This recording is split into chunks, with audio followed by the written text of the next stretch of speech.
Hello students, आज हम study करेंगे प्यूरिफिकेशन ऑफ कोलोडी विलियन का शुद्धिकरण। यह topic BSc first year students के लिए उपयोगी है। विद्युत अपघट्य की अत्यधिक मात्रा तथा कुछ अन्य विलयशील अशुद्धियाँ जो कि कोलोडी विलियन में होती है, निर्माण की कुछ विशेषता रासायनिक संघनन विधियों के कारण होती है।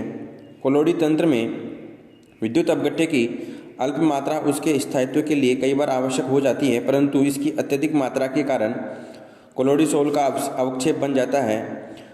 अतः कोलोडी विलियन के शुद्धिकरण के लिए हम निम्न विधियां काम में लेते हैं। पहला है मेथड अपोहन डायलाइसिस। यह विधि इस तथ्य पर आधारित है कि वास्तविक विलियन के कण पार्चमेंट या अन्य महीन झिल्ली में से निकल जाते हैं, परंतु कोलोडी कण बड़े होने के कारण नहीं निकल पाते। अतः यदि कोलोडी तथा वास्तविक विलियनों के मिश्रण को पार्चमेंट थैली में लेकर शुद्ध जल से भरे पात्र में रख देते हैं तो कुछ समय पश्चात वास्तविक विलियन थैली में से बाहर आ जाता है। इस विधि में बड़े पात्र में रखे अशुद्ध जल को बार बार बदलना पड़ता है। वह प्रक्रम जिसमें महीन झिल्ली द्वारा वास्तविक विलियन के कणों को कोलोडी विलियन के कणों से पृथक किया जाता है, उसे अपोहन कहा जाता है और प्रयुक्त झिल्ली को अपोहक कहते हैं।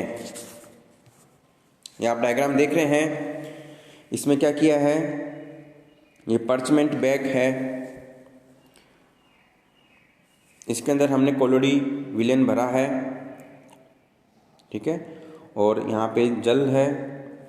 तो इसमें से जो है पार्चमेंट बैग में से कोलोडी जो विलियन है, वो कोलोडी कण है, वो तो नहीं आ सकते, लेकिन विलायक इसमें से निकल जाता है। फिर है सेकंड विद्युत अपोहन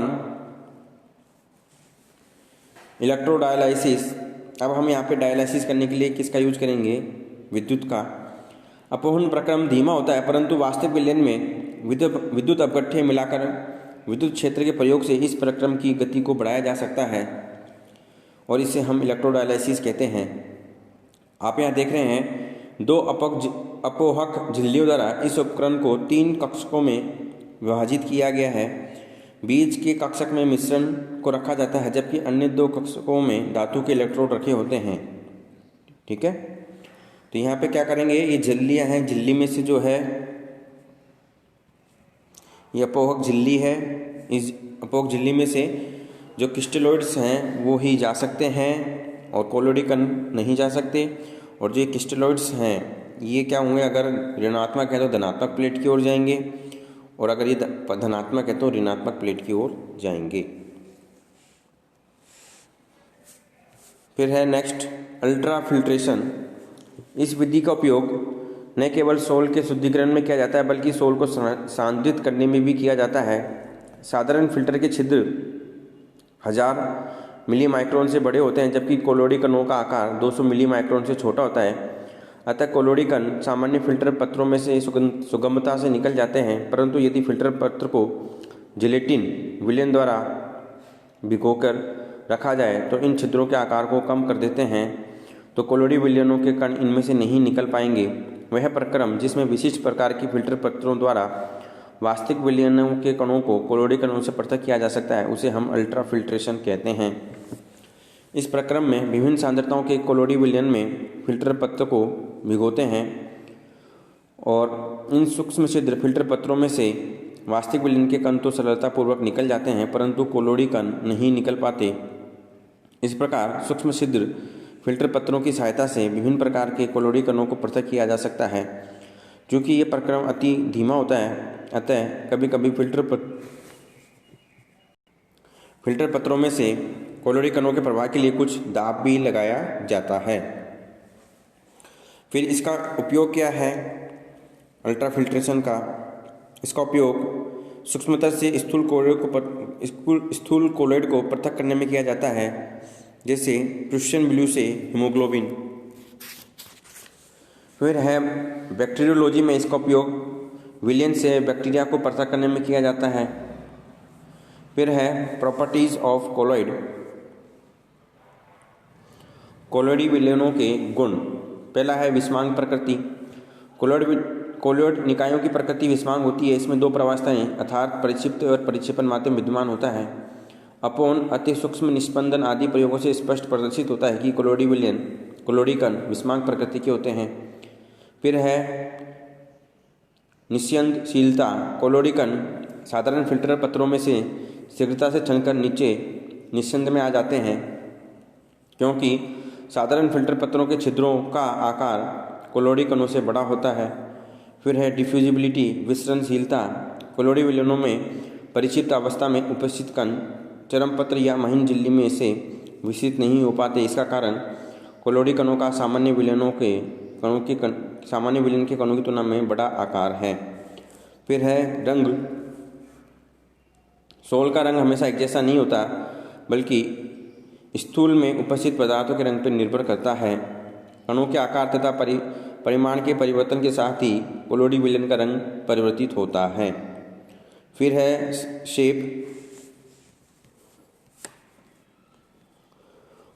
कोलोडी कणों के परिमाप। विभिन्न सोलों के कण भिन्न भिन्न परिमाप रखते हैं, जैसे लाल सोना sole, silver sole, platinum sole आदि।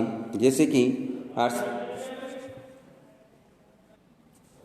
आर्सेनिक सल्फाइड सोल के कण सर्पिलाकार, फेरिक हाइड्रोक्साइड सोल तथा नीला सोना सोल के कण तस्तरीनुमा होते हैं। फिर है विजिबिलिटी। अधिकतर सोल खुली आंखों द्वारा देखने पर वास्तविक विलयन की तरह दृष्टिगोचर होते हैं, परंतु कोलोडी कणों को केवल अति सूक्ष्मदर्शी द्वारा ही देख सकते हैं। फिर है सरफेस एरिया। उसके बाद में आता है नेक्स्ट है कोलिगेटिव प्रॉपर्टीज, अनुसंख्यक गुणधर्म। हम जानते हैं कि परासरण दाब, वाष्प दाब में अवनमन, गलनांक का अवनमन, क्वथनांक का उन्नयन आदि गुण विलयन में उपस्थित विलय के कणों की संख्या पर निर्भर करता है। चूँकि कोलोडी कण सरल अणु नहीं है, अपितु ये कण अनेक अणुओं के समूह के रूप में विद्यमान रहते हैं, अतः विलयन में कोलोडी कणों की संख्या कम हो जाती है। इस कारण परासरण दाब, वाष्प दाब में कमी, गलनांक का अवनमन तथा क्वथनांक का उन्नयन आदि अत्यंत कम मात्रा में होता है। फिर है ऑप्टिकल प्रॉपर्टीज, प्रकाशीय गुणधर्म। इसमें है टिंडेल प्रभाव। 1869 में टिंडेल ने अपने प्रयोग के दौरान देखा कि जब कोई प्रकाश पुंज कोलोडी विलयन में से प्रवाहित किया जाता है तो ये प्रकाश पुंज दृश्य हो जाता है। इस घटना को टिंडल इफेक्ट कहा गया तथा प्रकाशित मार्ग को टिंडल कोण कहते हैं। ये जो परिघटना है ये कोलोडी कणों द्वारा प्रकाश के प्रकीर्णन के कारण से होती है। क्योंकि वास्तविक विलयन में उपस्थित कणों के व्यास अत्यंत सूक्ष्म होते हैं, अतः ये प्रकाश का परिकीर्णन नहीं कर सकते। इस प्रकार प्रकाश पुंज अदृश्य होता है वास्तविक विलयन में, लेकिन कोलोडी विलयन में जो है प्रकाश पुंज कैसा रहेगा, दृश्य होता है। ये इसका एक्सपेरिमेंट है। उसके बाद में है ब्राउनी गति। 1827 में रॉबर्ट ब्राउन नामक अंग्रेजी वनस्पति शास्त्र ने पाया कि जल में निलंबित परागकण लगातार गति करते रहते हैं। अति सूक्ष्मदर्शी के आविष्कार के पश्चात पाया गया कि द्रव विरोधी सोल के कण भी परागकणों के समान ही टेढ़े मेढ़े पथ पर गति करते रहते हैं। द्रव में निलंबित इन कणों की इस गति की सक्रियता को ही ब्राउनी गति कहा जाता है। वास्तव में परिक्षेपण माध्यम में गतिशील अणु कोलोडी कण से बारंबार टकराते रहते हैं, जिसके परिणाम स्वरूप ब्राउनी गति उत्पन्न होती है। उसके बाद में नेक्स्ट है विद्युत कण संचलन, इलेक्ट्रोफोरेसिस।